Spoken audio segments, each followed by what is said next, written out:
Well, I hope everybody's enjoying their Sunday, their first Sunday without NFL. Yeah, there was a football game, the Pro Bowl. That really, not a big fan of the Pro Bowl. So, we are 18 days away from 17 days now from catchers and pitchers reporting. This is Giants Roundup on Sunday, January 27, 2019. You can follow on Twitter, join the Crooked Kite page on Facebook, and also please be kind and hit that subscribe button. And we've got some signings this week, and yeah, spring training 1 month away. Bryce Harper, Manny Machado still unsigned, so we're getting close. So we'll see how much their prices dropped. At this point, the Rangers signed Asdrubal Cabrera to a 1-year contract worth $3.5 million. And he will probably just be a bridge option for the prospects coming up in Houston. Former Giant basket case Hunter Strickland signs with the Seattle Mariners for a 1-year, $1.3 million contract. And I wish him a lot of luck in Seattle. It's probably best that he moves on from the Giants organization. Definitely going to be remembered for his temper, unfortunately, and not. He does have some good stuff. He can strike out batters, trying to develop an off-speed pitch, but I'm hoping he can keep his emotions in check in Seattle. He could be a closer if his velocity can get back to what it was before he got hurt. He will definitely get plenty of opportunities with a rebuilding Seattle team. So I wish him a lot of luck there. But really no love lost about him leaving the Giants. It was time to move on from him, and I don't know if he's ever going to change his ways, to be realistic. Early on last year, we thought he would be the Giants' next closer until he got hurt.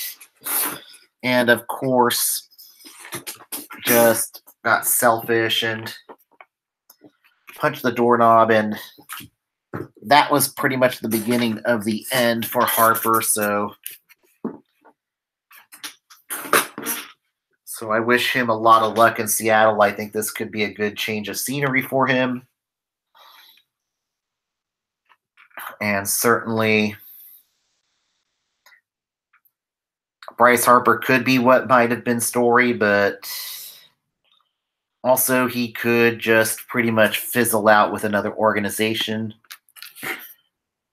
But he definitely just certainly struggled after coming off the disabled list, so I wish him a lot of luck there.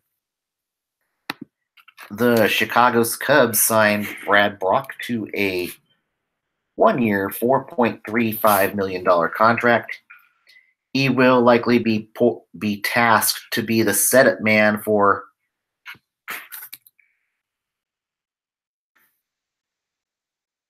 Brandon Morrow, so he will definitely.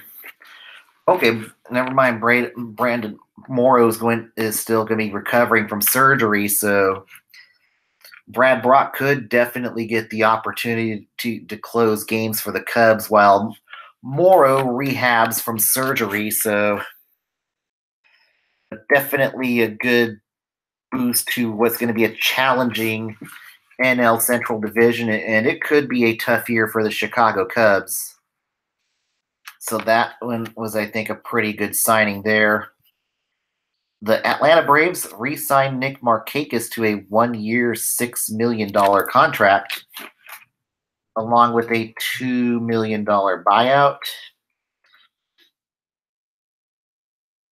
And he slashed almost a 300 batting average, so I wish him a lot of luck over there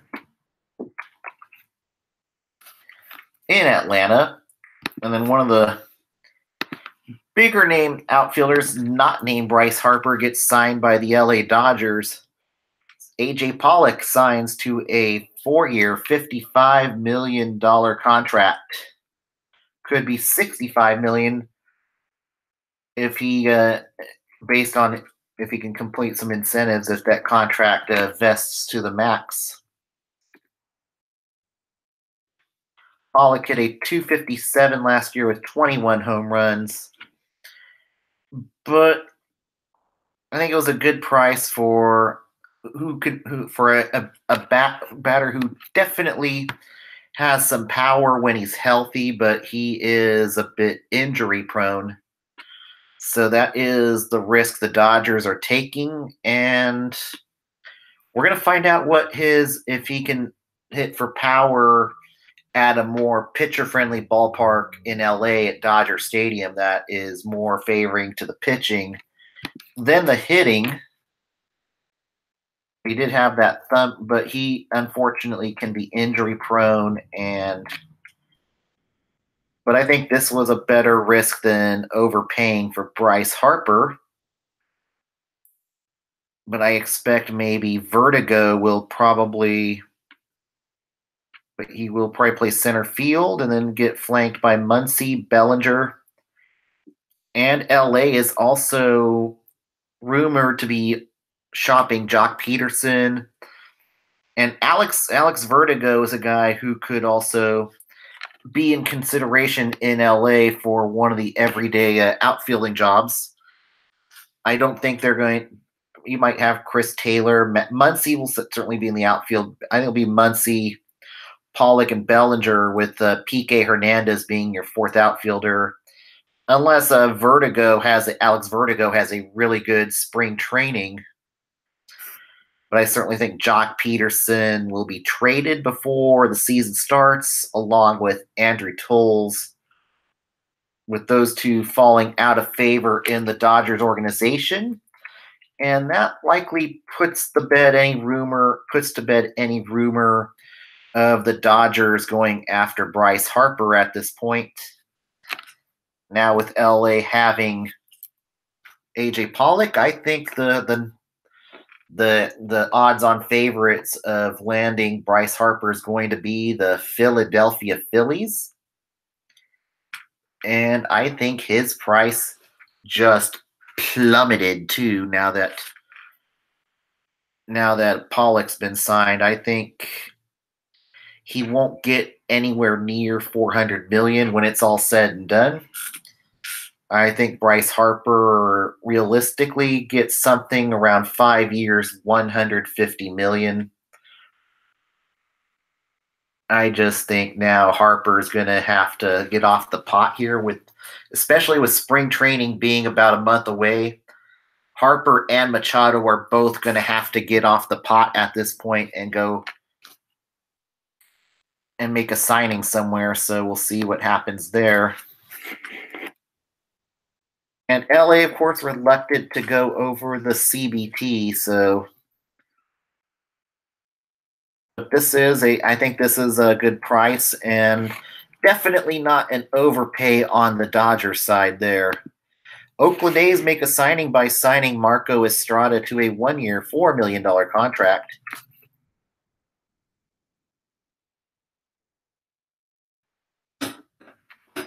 And they outright it to Parker Bridwell, but he will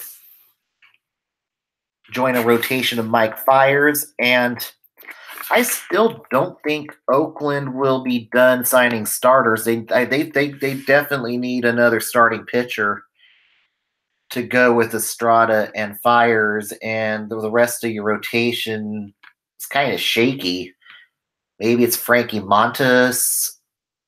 Maybe Daniel Mangden bounces back. I think he's going to be out of options this year. You got Daniel Mangden, Paul Blackburn. So 3 starters that are kind of question marks with Manaea still hurt. Jarrell Cotton maybe rejoins the A's rotation sometime later in the season, so that's a possibility there. But I still think the A's could be in the market for another starter. I don't think they're done. They could go after a guy like James Shields. There's other low risk, high reward starters out there on the market. So I don't think the A's are anywhere near done getting starting pitching. The Indians re-sign Oliver Perez to a 1-year contract for 2020. And Perez will be likely a lefty specialist.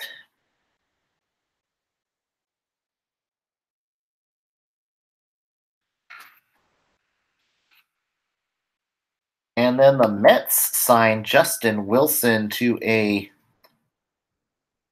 2-year, $10 million contract. And he could definitely give them a late innings guy to go with. Now, Justin Wilson's more of a lefty specialist.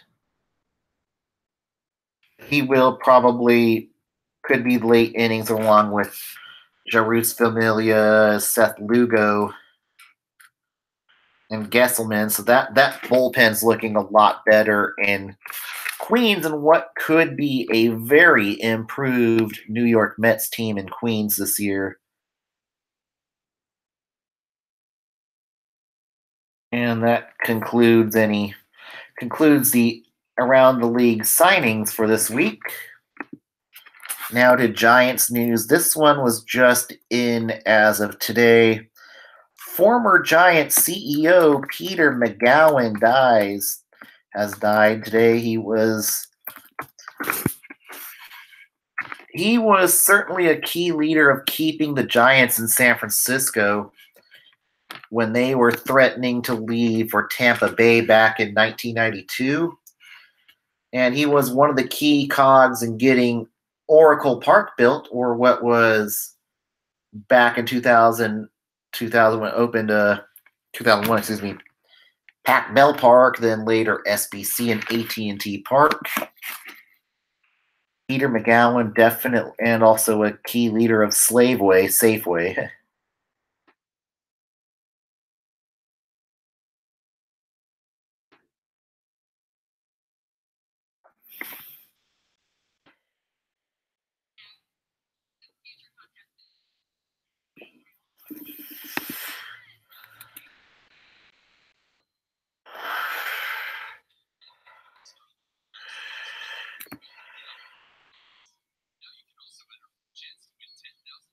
Oh, come on.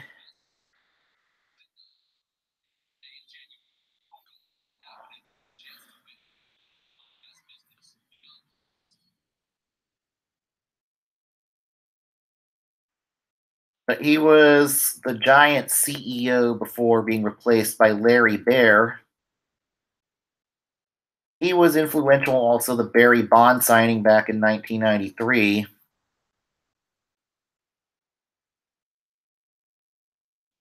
But he was certainly the guy that literally saved the San Francisco Giants from moving to Tampa Bay, Florida back in 1992. Bob Lurie sold the team to that ownership group in that money pit known as Candlestick Park back in 1992.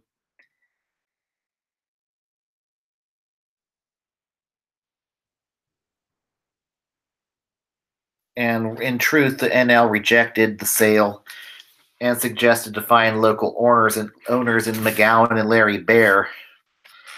And they organized a who's who of Bay Area business elite to create the ownership group that currently owns the Giants.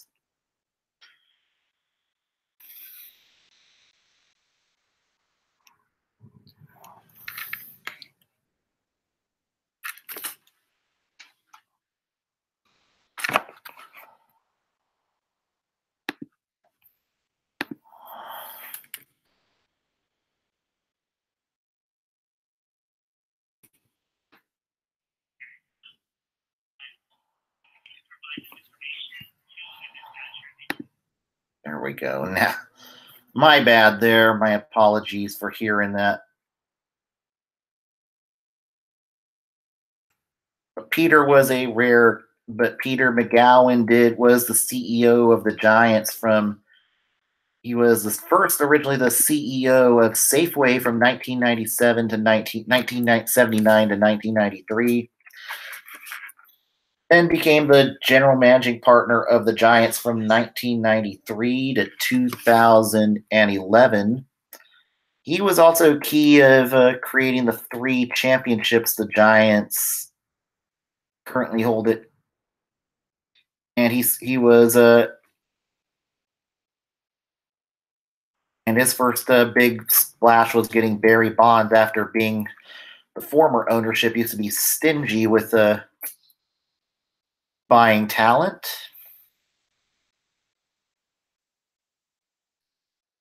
And then on February 9th, he will be inducted into the San Francisco Giants Wall of Fame. And this was supposed to be even with him living, but now it's going to be posthumously, unfortunately. But he was also criticized for turning an eye towards PEDs with Barry Bonds, and McGowan regret doing more at the time, unfortunately.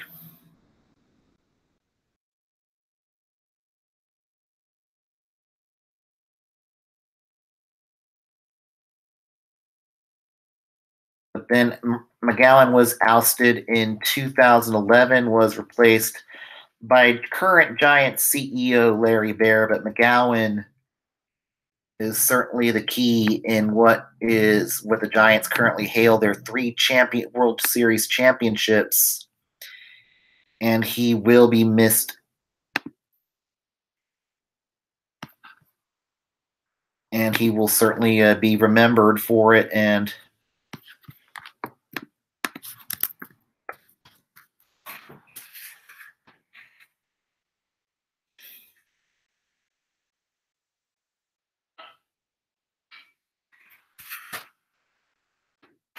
certainly they will pay homage to him in the opening day at why do I keep saying AT&T at Oracle Park?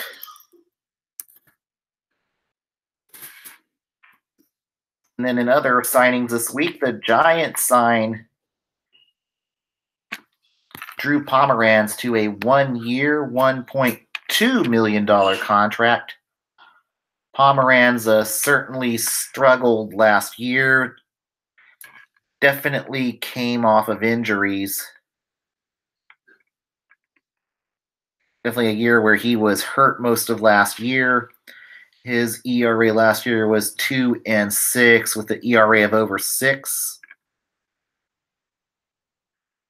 Certainly a guy who could be the back end of the Giants rotation, or he could also be long relief out of the bullpen. That also likely means Andy Suarez will start the 2019 season in Sacramento, since he does have options, and I don't see him beating out Derek Rodriguez for one of those last 2 spots in the Giants rotation, the final spot in the Giants rotation. But also, if say Pomeranz does struggle, he can easily be a long innings reliever. So I think he's definitely going to be the swing man in the Giants rotation for the 2019 season. I think this is a great signing. And also, this is a reunion of sorts, as he pitched with Kurt Young in Oakland. So this is definitely a good rehabilitation project. And I think maybe loss of command, it was just more to end. We'll see if it's more of injuries, but Pomeranz could be that next, could be this year's Derek Holland. And he could thrive much better at pitcher-friendly Oracle Park over hitter-friendly Fenway Park. So Pomeranz, now a Giant, and could be easy trade bait still, too. And I think Zaidi is still going to be out now looking for outfield help.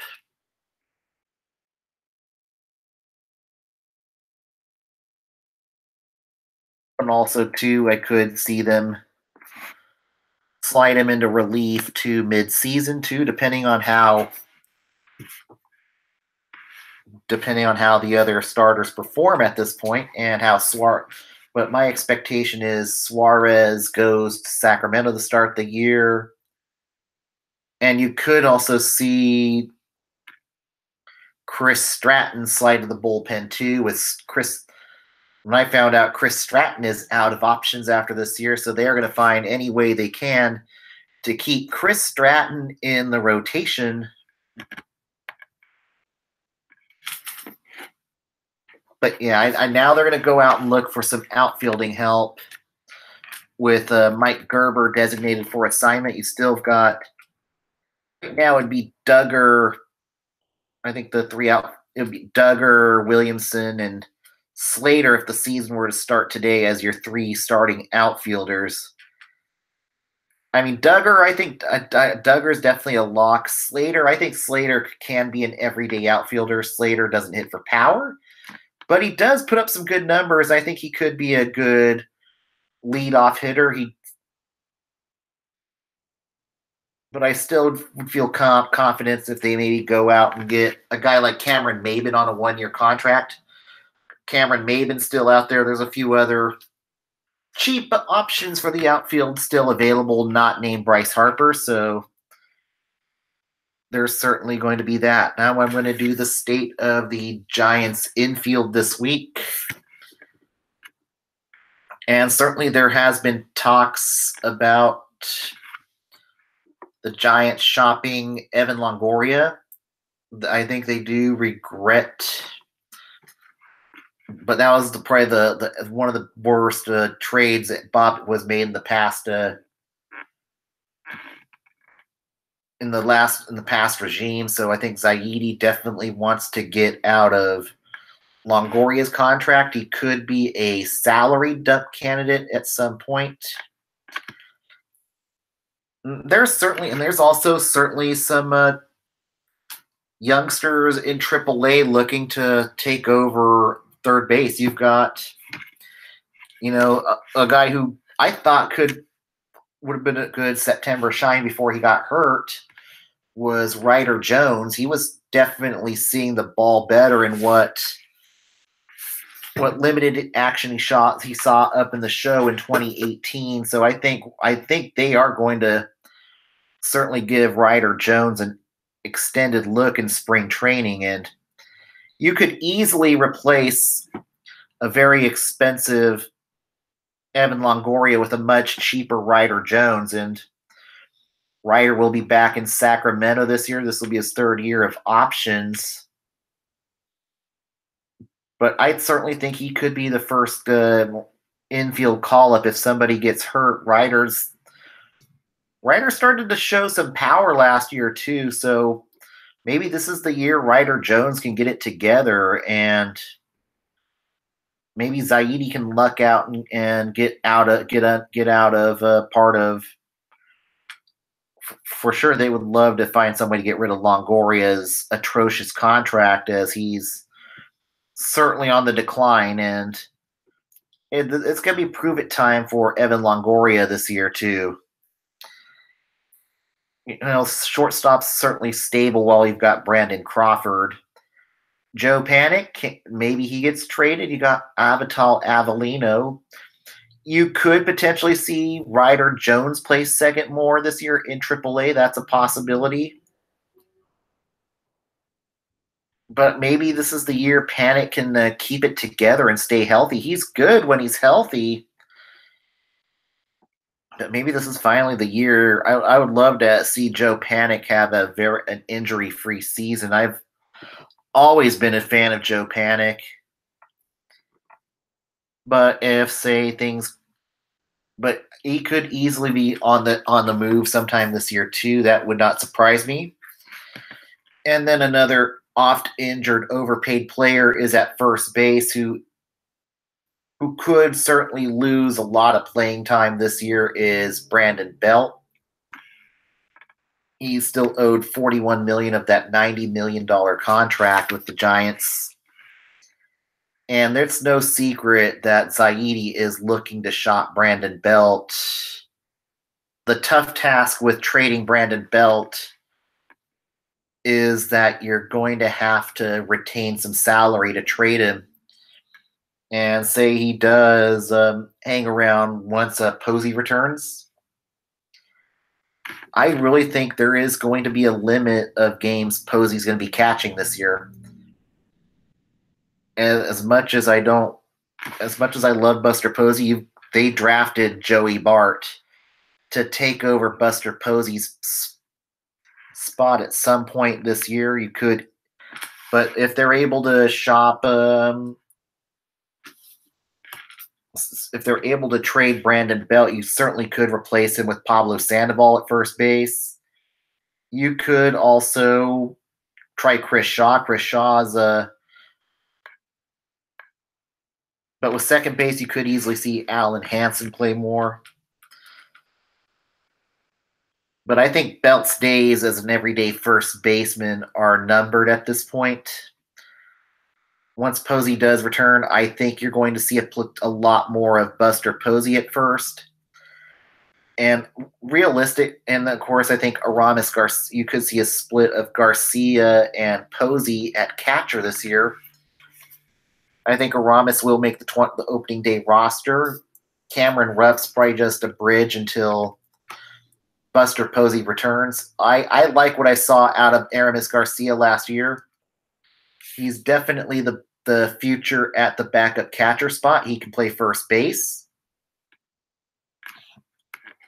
But Belt's pretty much an expendable piece, and if he is, and when Buster Posey does return, I think Brandon Belt will be playing a lot more in the outfield. This is maybe why else they have not signed another outfielder too, is the possibility that you're going to see Brandon Belt maybe shifting out to the outfield. And I think there is going to be a restriction for Buster Posey on the number of games he's going to catch. I wouldn't be surprised if the future for him is he only catches on the days Madison Bumgarner starts this year. That's a real possibility. With Posey's health is bad, with Posey's hip issues and certainly the front, and certainly Zaidi and Bochy, they are really going to manage Buster Posey's health this year and try to keep him healthy, and that's likely going to include really restricting the number of games he is catching this year. So he's more likely to, in my opinion, he's more likely a part-time catcher at this point, and I don't think he's going to be a starting catcher by next year, I think.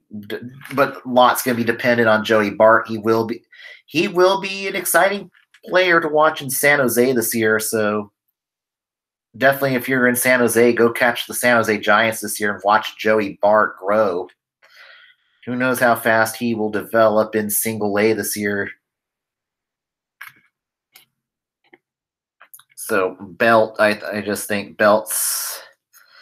Belt's still on the Giants after the July trade deadline, I certainly think his future will be in left field. And another utility infielder that I think could be playing part-time in the left field next year too could be Alan Hansen. That's another reason they may have not signed another outfielder yet too, is maybe they're going to slot Alan Hansen a lot more in the outfield. He is a super utility guy. Definitely got some speed out of Alan Hansen, so that is definitely a cheap option in the outfields. Maybe you just go in-house and go with Alan Hansen as your fourth outfielder along with Drew Ferguson. So that's a real possibility there. You maybe see Alan Hansen playing a lot more left field too. So maybe what's coming out of the infield might be just you're going to have a lot of in-house options in left field more than you think once Posey comes off of injury. So, and certainly your catcher and I think it's going to be a split. I think for the first part of the year, it will be Rupp and Aramis Garcia. And then once you get later on in the year, it will be probably Aramis Garcia and probably Garcia and Posey splitting time. But I don't. But like I said, it's going to be a game restriction on Posey. They're not going to.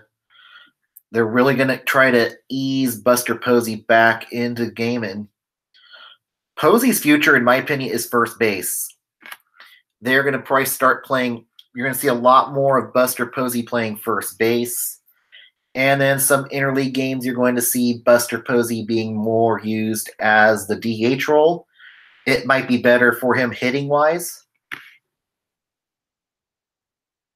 And it doesn't take anything away from Posey, but I think his days of catching are almost over at this point. He's going to end up like Joe Mauer, moving to first base. And that's not a knock against him. It's nothing against him. It's just got to keep him healthy. And that's my state of the Giants infield. And then, of course, players to watch in them. I think Pablo will certainly be the backup infielder along with Alan Hansen. Also considered Ryder Jones. I think he's just going to be an Abital Avellino. But I think if Jones has another, Ryder Jones can get a strong start in Sacramento, he could definitely knock on the door of another call-up here. And who knows, maybe the first time somebody gets hurt in the infield, I think the next man up will be Ryder Jones. And then Chris Shaw. Also thought of him too. I think he's more destined for the outfield, to be honest. But I do think Chris Shaw needs to marinate more in Sacramento. He didn't do that great in his September call-up. So I certainly think another year in AAA will be very beneficial for Chris Shaw. But maybe with the right adjustments, he could be this year's Ryder Jones. But I think Jones definitely has a lot more upside if he's called up. He's looked a lot better last time he called up, and that experience will. But certainly, we'll see how Chris Shaw and Ryder Jones do in spring training. Maybe Chris Shaw can build on some of that MLB experience he got in September. Maybe he looks better, but I don't expect him to be on the opening day roster. To me, it'll be Longoria, Crawford, Panic, Belt, Garcia, with Posey returning at some point. Rupp will probably back up Garcia for the first part of the year. And your two other extras in the infield will be Pablo Sandoval and Alan Hansen, with Alan Hansen being your super utility guy. So I think you could realistically slot Alan Hansen in the outfield if they don't make any big signings in the outfield. Well, this will conclude it for your Sunday edition of Giants Roundup. Next week's show will be I'm going to do it Monday next week since next Monday is Super Bowl Sunday. Next Sunday is Super Bowl Sunday, so I'm probably going to be slotting more for Monday. I'm going to be shooting more for Monday next week with it being the Super Bowl. Everybody enjoy the Super Bowl. Have lots of fun. Don't overeat. Don't drink and drive. And we will see you next week, and it'll be State of the Outfield. So then sometimes then 2 more weeks or so after that, previews. It's almost here. Goodbye.